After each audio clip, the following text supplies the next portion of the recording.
Okay. Well, hello, the few people that have arrived. Hello, Bev, and Karen, and Cheryl, and Rob, and Zanele. It's lovely to have you here. I'm so excited to actually have Ian at this stage of our planning because we have attempted this a few times and then a few things happened. COVID happened, floods happened, and we never ever actually got it off the ground. And as Ian works so closely with nature, I know that he has a great understanding that what will be will be. So we do what we do and we show up and we see how it all unfolds. And for me, this is such an exciting little small group because I have for very, very long wanted to stretch myself into an area where, and I'm just looking at Farley, dogs and children always welcome behind you, Bev, where I've been able to really understand myself a little bit more deeply. And because I've done so much work in the field of personal development and coaching and all of that, I know that there's another step that I can take to be in a space where I am really not tested, but maybe exploring the limits of my own capacity to navigate this life from a deeper awareness and a deeper consciousness. And I know Ian's work sort of well. I mean, there's so much to the man. There's so many levels and there's so many skills that he has because he's been leading wilderness trails for many, many years. And I'm sure he's got one or two stories that he's going to relate with us tonight. But what I did was have a little interview with Ian a week or so back. And I was just amazed at even the short time that we spent together, how impacted I was by him sharing what can happen to someone on trail. And in our community and in our culture, in our modern world, in the Western world, we have so few of these opportunities to really stretch ourselves, really be in nature in a way that we are unaffected by technology, by the world of more, bigger, better, constantly chasing. And I know I've got to the stage in my life where I've ceased the chase, where I want to be more content, where I want to have more peace. And because I used to do a lot of silent retreats back in the day, lots of those and other retreats and self-retreats, I know what happened to me. And I think it was an integral part of my journey of growing into more of me. And we know that in the past, there have been many of these rites of passage, you know, getting into nature. So many of the cultures have that, where they are given an opportunity to really pull out from themselves more than they've ever experienced. And in my world, in the world of transformational coaching and developing people, it's fascinating to me what can happen to the most educated, most successful, most professional person when you take away all the external of what they feel defines them, and they start to really immerse themselves into an area that they've never experienced before. Because when there's no external that you can rely on, you have to go internal, you have to go inside. And for me, it's a very selfish reason that I want to have this retreat, because it feels for me like I've reached the very edges of what I want to experience in the world of growth and fulfillment and success or whatever. But this is one area that I haven't explored enough. And I couldn't think of a better person to do that with than Ian. Ian's got a long record of trails. He is incredibly involved in trails and the wilderness trails, and he has for many, many years. And the wealth of experience that he has taken him to many international places where he's been able to bring people, I know from the Netherlands for sure, and maybe he'll tell us a little bit about what his experiences are in Ireland, and community and helping people, you know, that have been enemies for so long to communicate with each other and to connect with each other. And I think that's what the trail is all about. We form a community, almost like a family, just from my own assessment of what can go on there. So welcome, Ian. It's such a privilege to have you. I think if people really had more information, or they were privy to who you are at a higher level, then I know you're quite private, you know, it's not, you're not the kind of person that's out there and telling people. So people like me can do that. So I'm going to shout your praises, and I'm going to bring you into something like this, because this kind of work for me is where we need to go. We are so immersed in artificial intelligence and technology, and, you know, this disconnection from life and connection to our devices. So I really, really hope that this is going to be a full trail that we are going to do in August. We've got the dates already. So I'm not going to say a lot more, Ian. I'm going to kind of hand over to you, and then maybe, you know, 1 or 2 questions will come. I'm sure that I'll have some questions, because I'm so committed to taking myself on a journey, you know, to experiencing something more than I've ever experienced before, because I know there's something within me that wants to be seen, it wants to be expressed, and in all the other ways that I know to do it, it's still there, and it hasn't been expressed fully. That's the truth. So Ian, I'd love for you just to start and give us a little bit of a background to who you are and where you come from and why you do what you do. And just so everyone knows, Ian and I've got a little bit of history. One of his family members and I were very connected at one stage, and that's really how we got to know each other. And so it's such a privilege to have you here, Ian. So I'm going to hand over to you now, and you'll have to unmute yourself and give us a little bit of information. Thanks a lot, Sharon, and thank you everyone for being here. Well, I suppose my background is after the school and then the army and then traveling, I joined up with the Kruger Park in 1990, just outside the Kruger Park. And I started guiding there. And that guiding was very cognitive and very, this is a rhino, this is how much it eats, this is how much dung it has, this is what its dung does. And it was all very cerebral, which I really enjoyed. I enjoyed the knowledge that I gained from that. But I felt that there was something more. And in 1995, I came down here to KZN Wildlife and worked with KZN Wildlife in the anti-poaching, and my job was just to walk that wilderness area with me and another 2 Zulu game guards. And in that space, my own healing and understanding of my purpose and my mission sort of started to unfold.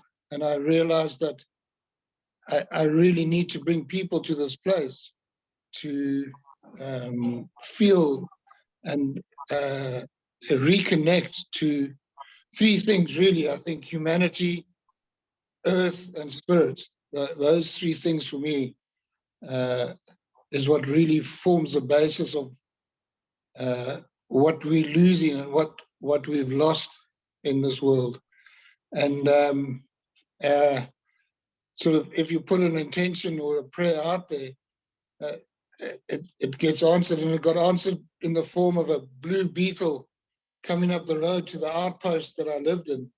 And in it was a guy also from Salt Rock in this area, Paul Cryer, who worked then for the Wilderness Leadership School, that sort of focused on the spiritual and philosophical value of bringing people into wild space. And I started working there.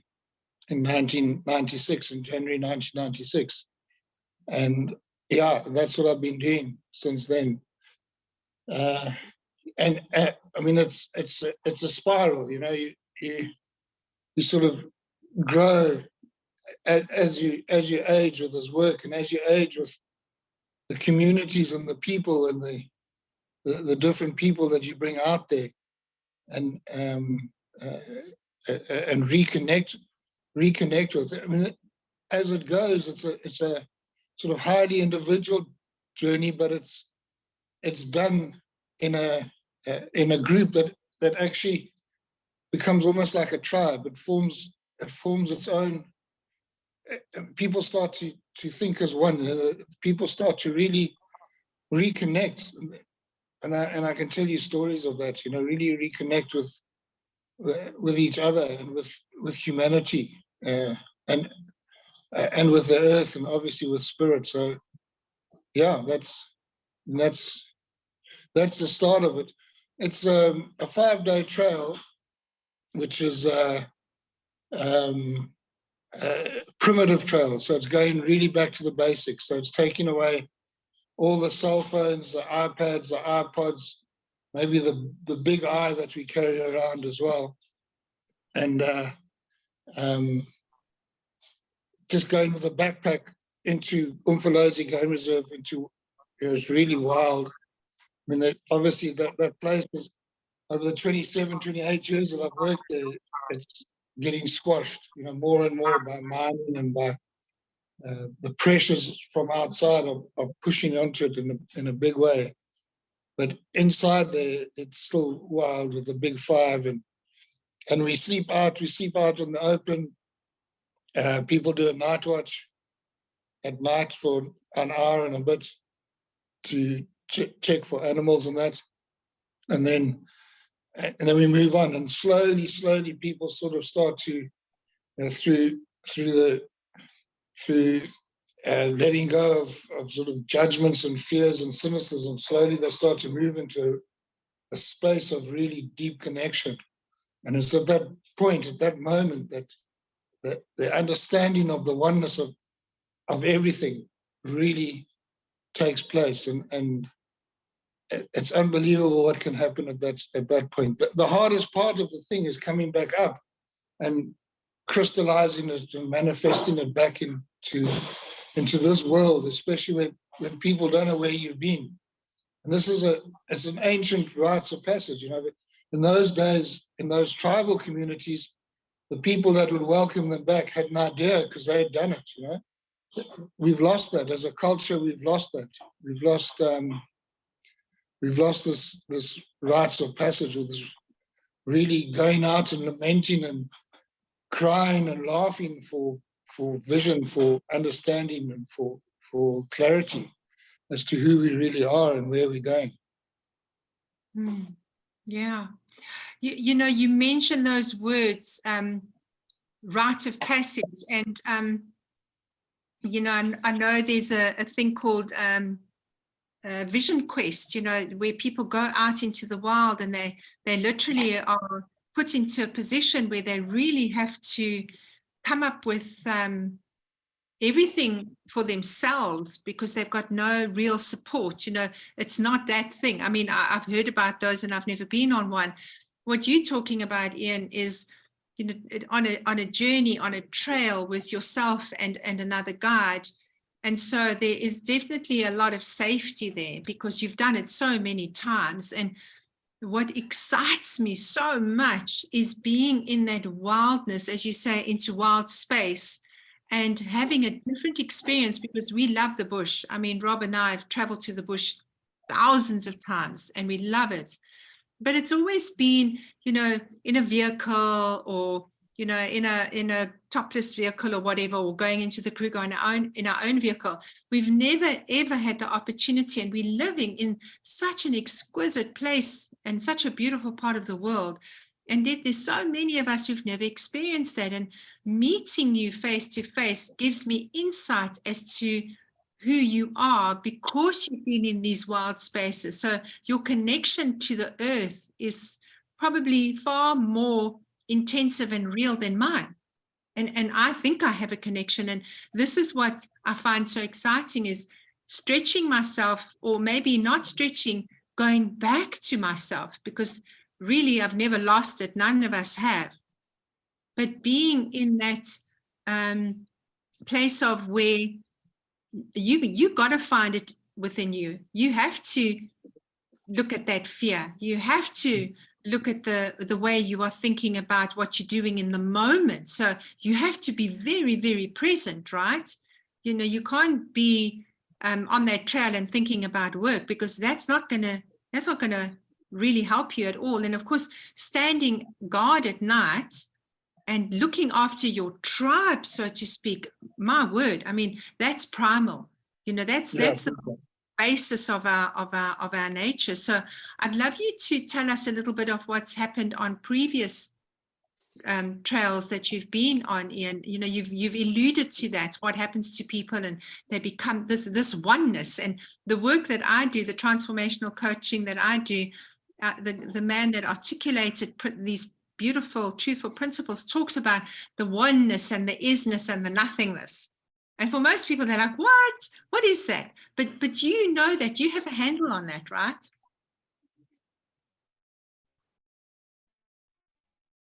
Oh, I think Ian's gone a little bit frozen. Can you hear me there, Ian? Are you there? Yeah. I can hear you, Sharon. Can you hear me? You froze for a moment. Did you get all of that I said there? Oh, freezing again. Is it my signal or is it Ian's? Ian? I think it might be your signal, because I've got a full one. Can you? Yeah, you're breaking up quite a bit. Let's hope that it's settled. I'm gonna keep talking until your signal settles. No, we're not hearing you clearly. No, I'm just. Yeah, I can. Shall we try? Go for it and let's see. And if it's not working, Ian, switch your camera off. It might be. It would seem that it's your signal, not mine. No, we're not hearing you. Ian? No. If you're hearing me, maybe switch your camera off. That might help the situation, because it seems not well, Ian. You keep breaking up. Go for it now. Let's see now that your camera's off. Let's try. Ian? Oh. Can you hear me now? Can hear you. Let's go. Keep going. Okay. Can you hear me? Yes. Okay, so yeah, I mean, for me, it's in that nothingness that everything exists, and it's my job really is to hold the space for people to have this encounter with nature and wild space, and then to slowly start to mirror back where people are and what they're feeling. Yeah. The biggest thing for me is to get out of the way, is to be, if I'm out of the way, then it's letting people have this direct experience with nature. And obviously we do that in a safe environment as we can. Yes. And a lot of people really refer to this as a homecoming. You know, the groups that I've worked with have been obviously these Dutch business people who are really big on this now, to deepen especially their leadership, but their own understanding of themselves. You can't lead if you don't know yourself. So it's allowing them to get a deeper grip on themselves. Sure. We've also done a lot of work with addicts and sort of halfway houses, these houses that hold people that are recovering from addiction, and we've also done this with people from Northern Ireland and Ireland, the Troubles, the Catholic and Protestant Yes. troubles that we've had, and that's also been amazing to to see that people who wouldn't be in the same room together are eventually sharing poetry, like two, and hard men, people that have drilled holes in each other's kneecaps, and Oh, victims of violence and perpetrators of violence, and have spent time in prison, but this the place really allows them to drop the masks and sort of the barriers that they create, and allow them to really open up. And it's through this that we then can start to do this work, this healing work. It's fascinating to me. You talk about the Catholics and the Protestants. I mean, these people have hated each other for generations, and yet nature can do so much healing. It astounds me how we've missed this in our progressive ideas of how life should work. And you talk about addicts. We have a community outreach called Wings of Hope, and we've been into the communities, and it's been such a wonderful experience, just giving people the truth. And nature is truth, right? I mean, you can't dispute it. When you're in it, you feel it. It's not something that you can cognitively describe. So it's not an intellectualizing of anything. It's really an experience, and that's a felt experience. And you can't fake that. You either feel it or you don't.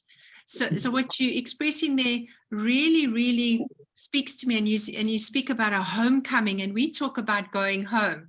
So, there are a lot of parallels and overlaps that I see with what you do and what we do, through our MindFit and coaching and all of that. But of course, you don't have any props, we still have some of those that we can use, like technology. But there, when you're in the wild, you literally, it's me, myself, and I, right? And obviously the safe container that you create. So you spoke about the Dutch people and the leadership, and I get that. I know the more time I spend by myself, I would do a beach walk in the morning. I like to be on my own and just journal. And every time I come out of an experience like that, it feels to me like I've elevated my consciousness.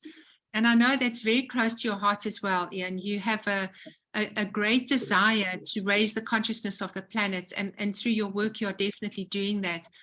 So it puzzles me why more people are not doing it. Do you have, can you speak to that? I mean, if you're talking about the people coming out from the Netherlands to South Africa to improve their leadership and their management skills and be more successful, what is it with our South Africans? What are they not seeing? Yeah, I mean, for me, that's a big thing, is to introduce us to my own community. My own community aren't benefiting from this. Thing as well, another big mission of mine is the communities around the reserve who really have the opportunity to do this, and to create space for the to the place and this place together. And of Israel's, attention will arise, but that's what we need. We need tension to fight, to learn, and to connect and reconnect with each other. We need that. We need that space and that tension to start to understand better where we are and who we are, and hopefully with the sharing of our stories and the sharing of the Earth story, a new story can emerge. And I really do believe that. I've seen that. I've seen how once we start to tell each other our stories and really empathize and understand and connect to each other's story, and then we throw the billions and billions and billions of years of the Earth's wisdom and the Earth stories into that story, this new sort of culture or new story emerges. And this is where, especially with our communities around our reserve and all our communities, this is what we need. In this space, everyone is the same. And that's what you find, that everyone understands that especially when you hit that oneness and that interconnectedness, everyone understands that everyone's the same. We all have the same feelings. We all have the same problems, maybe in a different way, but we're all dealing with stuff. And Yes. by taking away all this technology and all the media and all the noise, now that's the biggest thing, is the silence out there. Just connecting and being in that silence. It opens up our senses as well, and with that, our sixth sense, our intuitive knowing and our intuitive understanding opens. Mm. And in those times, and then we start to share. Then we really start to share from our hearts and from who we really are. And that, in that sharing, we understand that our service, what it is we need to do, what is our service to this earth, to this world. Wow. And I've seen this now for 27, 28 years, how these journeys really transform and change people. And again, like I say, the biggest problem is, how do we reintegrate this back at home? And this is where your work would come in beautifully with it, Sharon, is to help people take this back with them and really, find who they want to serve, and who's their community, and how do they want to give this connection back? How do they want to give it back to whoever they choose to serve? Yeah, that the way that you said that is just so exquisite, because it's something that I saw years ago, is that when I used to go on my silent retreats, after 1 or 2 days, I was like, what am I doing here? And after 3 days, I'm loving it. And after 4 days, I never want to go home. And those were 14 days. And then when you get to the 14th day and you're on your way home, you're like, this world is nuts.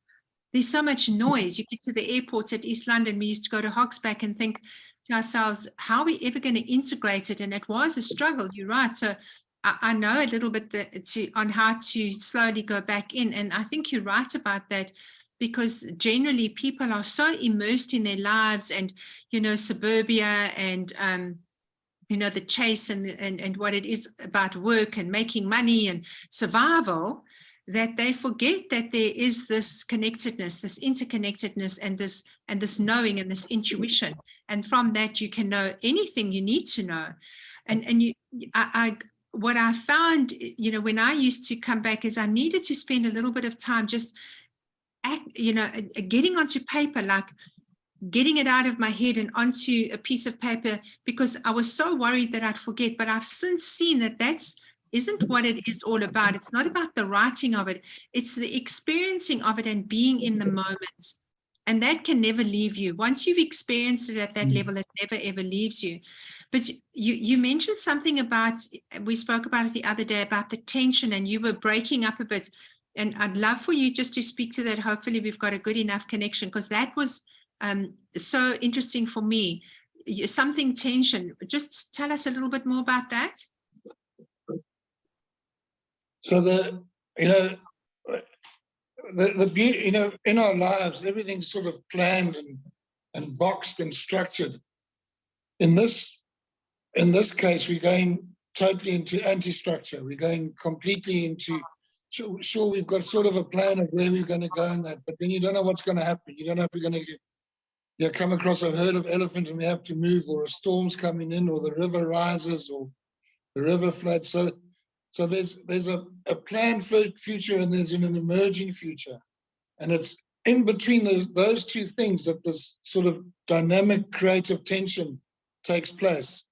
And it's in that tension, in that creativity, that because we've thrown ourselves right out of our comfort zones and into this trusting in our emerging future, and what emerges and how we'll deal with it. And it's in that creative dynamic tension that things really happen. Then obviously, especially within cross-cultural and groups that have sort of missed each other in the past, with that, sometimes you get a tension that's created as well. And it's in this tension that actually the real work gets done and the real learning gets done. When these sort of misunderstandings and tensions arise, is dealing with them in that place can really help and solve a lot of problems. Well, you know, when you say that, then it makes a lot of sense to me why leadership would be better, why you would enhance your management skills, because you have to be thinking in real time, right? As it happens, you must find a solution because you can't plan, and it's being comfortable in that unknown space just to progress on your journey, not knowing what you're going to have to confront, but there will be something. And I love the way that you put that dynamic tension. You know, there's a space there that should you allow yourself, you could enter that space and really find a depth within yourself that you didn't know you had before. That excites me a lot, because I feel like that's a space I want to go into. I don't know about anyone else, and maybe one or two people will share that, but I know I want to go into that space. And it kind of frightens me, but I know not to be scared. It's just a thought about it, but the experience of it would be so essential if I want to get to that space where I feel I need to go. And I guess there's something that happens within you that kind of taps on a primal need to know more. You know, the old existential question of who am I? What is my purpose? You know, doesn't everyone get there? Am I on track? You know, am I homeward bound in terms of going back to yourself and who you are? So I think, you know, you've given us so much. Is there anything else that you feel people need to know or understand, or, you know, a vital piece of information that you've uncovered for yourself that, should people, you know it or realize it, could help them to make up their minds about what they want to do if they really wanted to be on something of this nature? You know, how difficult is it, you know, and how, in spite of the difficulty, the reward of that, you know, maybe you could speak to that a little bit. Yeah, I mean, the biggest demon is inside us, and that's, you know, it's overcoming our own fears and sort of cynicism and judgments. And for sure, exactly like you say, you know, you get people to step out of a car after they've driven past massive piles of dung, and, you know, they've heard hyena calling, and to step out and actually step across that threshold. You know, and it's a threshold between the structured world and into the anti-structure, you know, from rational into the intuitive. And for me, from the profane into the sacred, and stepping across that, you'll start to ask yourself questions. You'll start to really say, well, what am I doing here? Why am I doing this? You know, I've got a backpack on my back. I mean, physically, it's doable. Anyone can do it. It's not a trial, it's a trail, you know. So physically, anyone can handle it, but it's really just letting go and let come and see what emerges, and we work with that, you know. We work with what emerges, with what emerges as we encounter nature. As we encounter this wild space, and we work with what emerges in that. And also, obviously, looking at how this beautiful spider web, this web of life, how it operates out there. You know, we look at that in detail, and slowly you start to see that you're actually a part of this whole web, that you're a part of this place, and you're not separate from it. And this illusion that we've created, where we've separated ourselves from it, it's been 10,000 years that we've sort of lost that connection, and that's a pinprick, you know, on the scale of humanity's existence. But in that 10,000 years, we've gone to, exactly like you said at the beginning of this, we've gone to such, I don't know, we've lost so much. We've gained a lot, but we've lost a lot at the same time. And it's really taking the time to to find what we've lost. Mm. Well, yeah, that just it just lets me know very deeply that I need to do it, because you know, you speak of all of the lostness, and that's what I think I'm sensing is the lostness. You know, how can you have so much, be so much, and have so much success, and for a lot of people still feel so unfulfilled?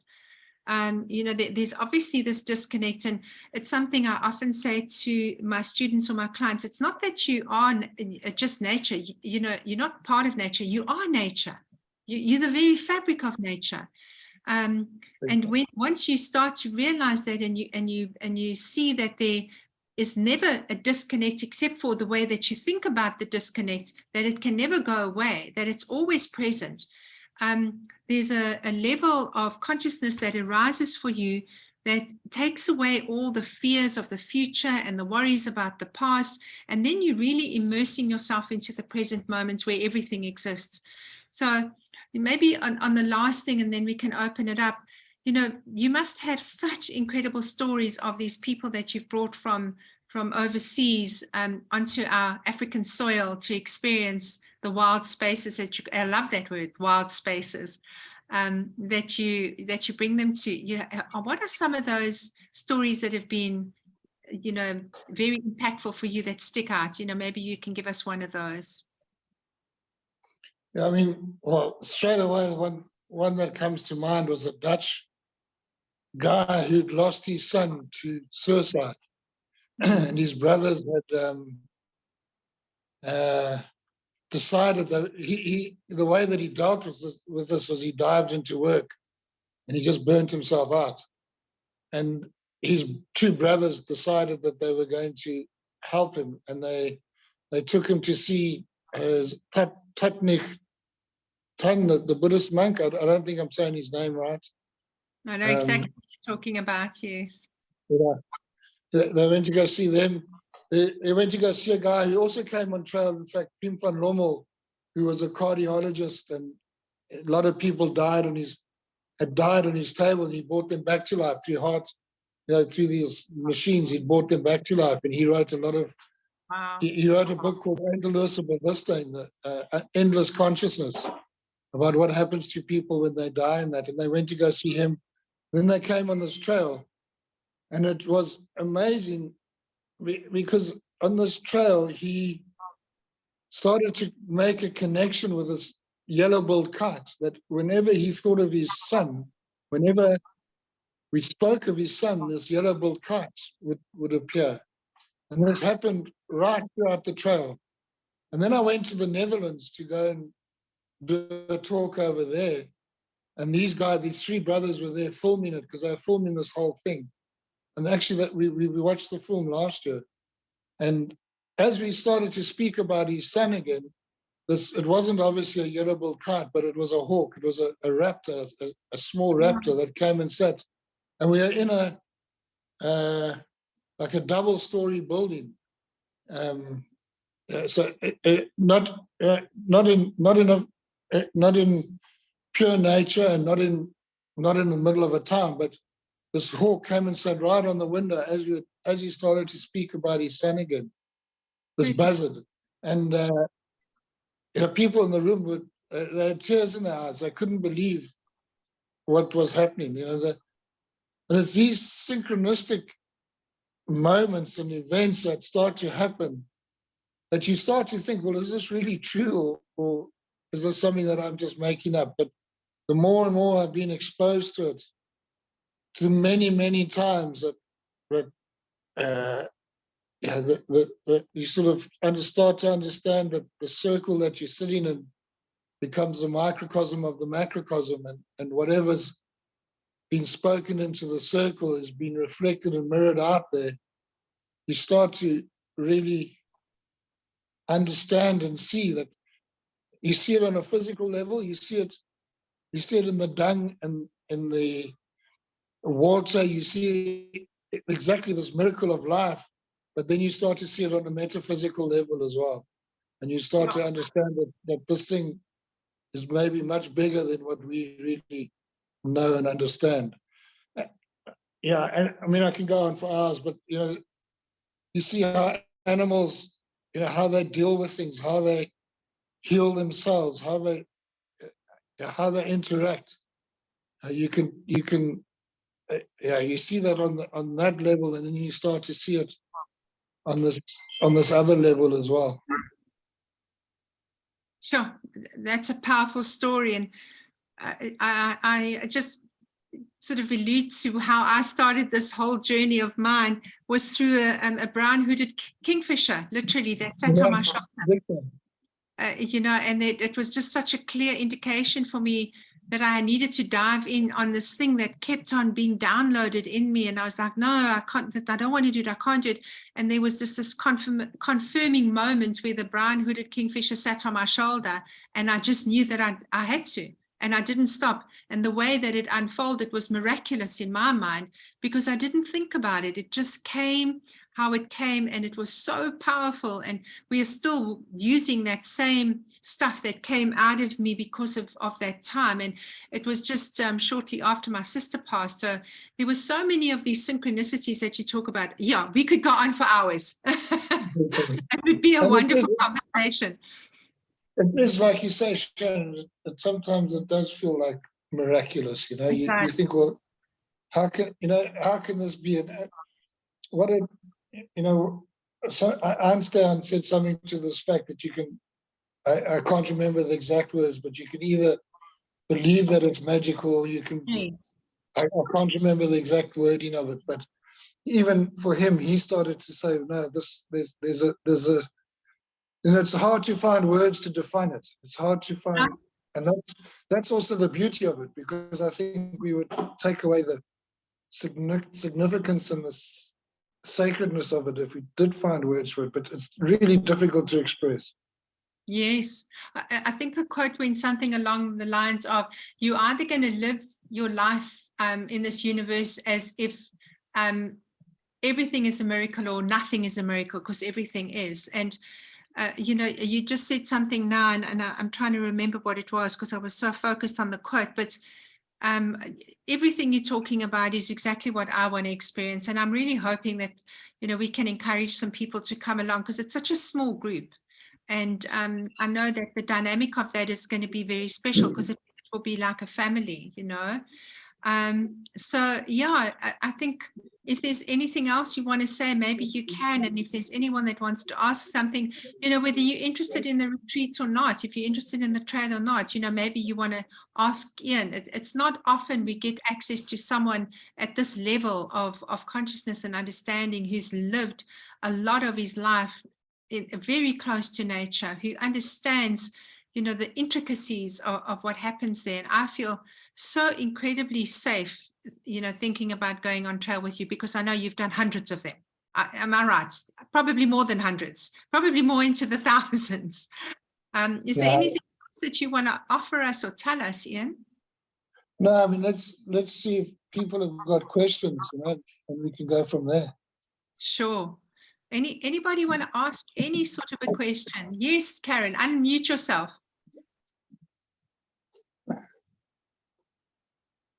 Yeah, you're not unmuted.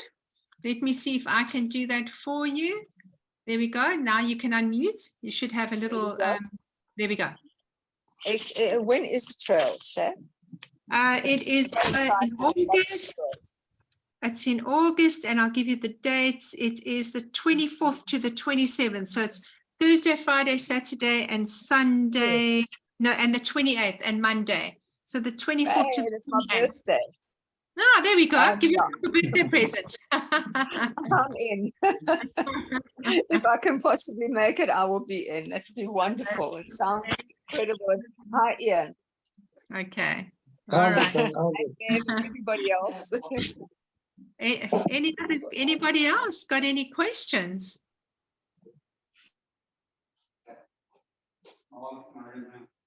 Yes, Cheryl. Hi, Ian. Hi, everybody. How's it going? Good, thank you. I just want to ask about, I say reasonable fitness level, but What do we mean with reasonable fitness?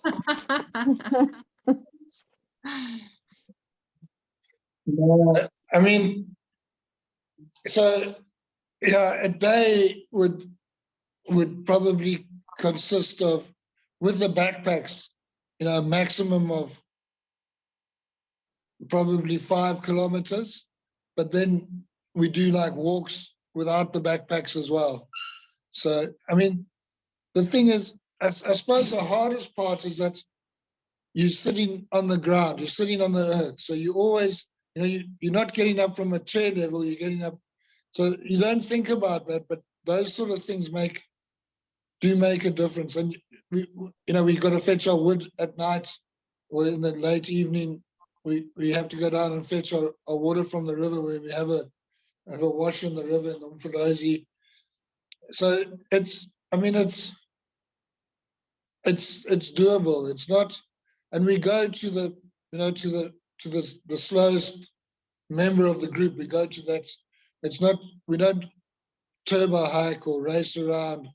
Yeah, we just, if people are really want to go, then we go. If they want to chill and relax, often I find, the quieter we are, and the especially where we see the most animals is around the camps, and the camp where we camp along the river. We camp on like sort of rock platforms, and that's when we see the most animals, is in the mornings and the evenings, just sitting there, and watching. And so it's not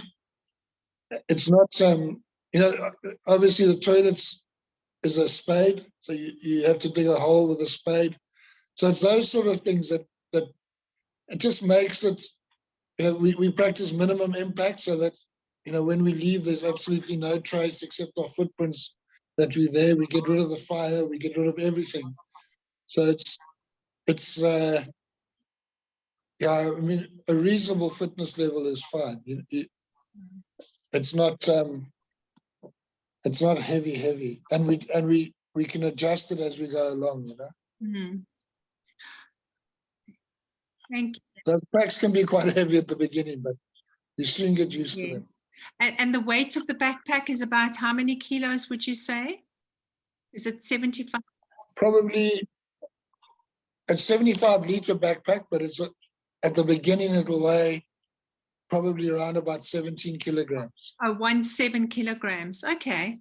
And then it lightens as we continue, because we are obviously using up the supplies. Exactly. At the end, you're throwing that thing on your back and you're charging. It's amazing.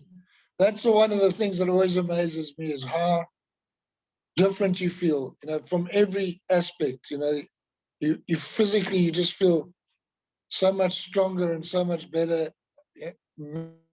mentally, spiritually, everything. You just feel, you sort of, I often say, when we go in, our hair's clean, and we smell of deodorant, and we've all washed, and when we come out, we've got scratches and bits of dried blood, and we've got earth on us. From walking on the trail, and but inside there's a cleanliness. There's some deep cleaning that's taken place inside us. So sweat and blood and a bit of maybe tears and of laughter, but inside there's been this deep cleaning taking place. Yeah, makes a lot of sense. I know once before you mentioned that it's probably not a good idea to go with your partner, like, not to go with your husband or your wife. And I guess that does make sense, but is it a possibility if that's an option?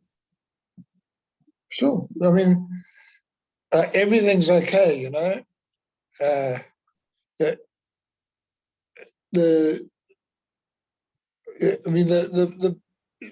the ultimate is to be able to just do this on your own with a group, that maybe a group that you don't really know well. But if you want to do it as a couple, then for sure, that's no worries.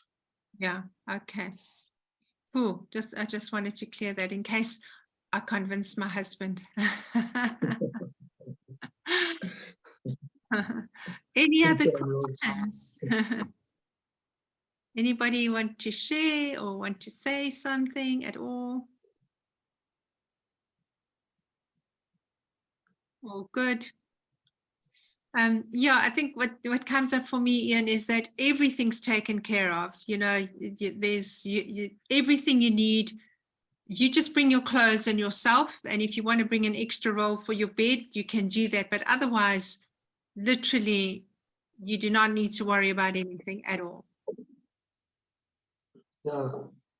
And a toothbrush, and we can share toothpaste. Otherwise, everything, and obviously a raincoat and a head torch. Yes, of course, and there'll be a proper equipment list, etc. I know that for sure, Yeah. and recommended clothing and all those. So you know, there's not a lot to try and puzzle about. It all gets given and told. Cool. Anyone else? Anything? All good. So yeah, I just want to say thank you, Ian. I really am so excited about doing this. I really am honestly hoping that we're gonna fill it up and get there, because it's been such a long time that we tried to get this together, and I guess if it's meant to be, it will happen. There were so many people who wanted to be here, and there was some load shedding. No, not so many. There were a few more people, but you know, it's always so enlightening for me to see who shows up and what the interest is, because it feels like it's such a vital part of our understanding. But I guess there's an aversion to it because the comfortable is so much better. People don't want to get out of their comfort because they feel it's too much, but it's literally 5 days, and the impact and the change that will happen for you on a cellular level, a spiritual level, an emotional level, a mental level is so profound. So yeah, if there's anything you want to add, Ian, if not, then I'll just say, you know, if there's anyone got any other queries, we can send you some more information. So, you know, connect with me with pleasure. Anything else from you, Ian, before we say goodbye? No, just to say thank you so much for your presence and for being here, and really grateful. Thank you. Thank you. Thanks so much, Ian. Thanks, everybody. No worries, thank you. Thank you so much, and share it. You know, there's some time. If you think someone's interested, we've got this recording. We can always just send this recording on to anyone who wants to find out any more. You know, that would be fantastic. So appreciate you very much, Ian. Thank you for the work that you do in changing people's lives. Hopefully we can do that together. All right. Good night, everybody. Thank you so much. Cheers. Bye. Bye now. Cheerio. Bye. Thank you. Bye.